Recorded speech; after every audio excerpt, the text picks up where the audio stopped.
Welcome to the 10th week of the school year. Here is the riddle for the week. What has 13 hearts but no lungs or stomach?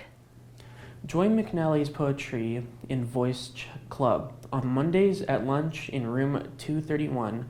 Come create, perform, and read, and win sweet cash with a community of other enthusiasts. The first half of lunch, you will recite poetry, and the second half, you will write poetry.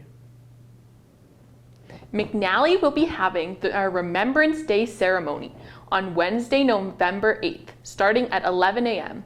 Students will be attending the assembly with their Block 2 teacher, and we will have a modified schedule that day to accommodate the assembly. Your Block 2 teachers will be reviewing expectations for the assembly with you this week.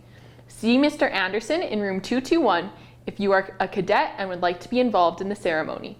Also, if you are interested in helping with setup on Tuesday after school. This week and next week are short weeks. We have a 6-day weekend starting on Thursday this week until Wednesday next week. Now on to Mason for sports.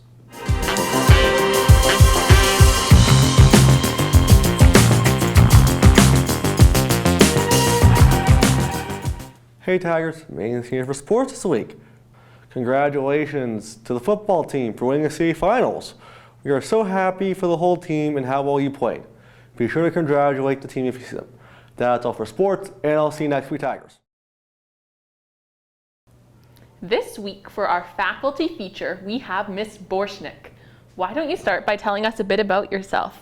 I am, as much as I'm an English teacher, avid reader, I'm quite involved in sports. Either it's my own kids' sports, and actually right now I'm learning how to play hockey with a bunch of hockey moms. So Sunday nights I'm in the rink learning how to skate, pass, shoot pucks, and scrimmage. It's a disaster, but it's a lot of fun.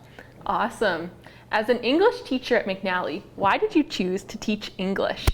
I actually originally chose to teach Spanish and phys ed, as my parents lived in Central America, so I really wanted to learn Spanish, so I thought what better place to do that than learning that through teaching. But I was failing out of Spanish, so I switched into English, thinking it would be, in the end, a kind of a piece that I might have to teach, and then started teaching it, fell in love with it, and everything that it offers, conversations with students, and so it was a happy accident that has been 17 years of happiness for me, I guess. Yeah.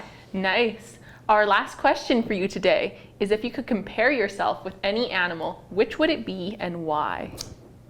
Any animal. You know, I thought about this, and anywhere from like an elephant who's kind of dependable, loyal, has a really good memory. People always say, how do you remember that? All the way down to like the insignificance of an insect like an ant who's like super productive and reliable and really meticulous. And so two very different scales, but I think it encompasses a bit of who I am as a human being. Cool. Well, thank you so much for being our faculty feature for the week. Like always, if you see Ms. Borshnick in the hallways, be sure to say hi. Thank you for having me today. That's all for this week. The answer to the riddle is a deck of cards. See you next week, Tigers.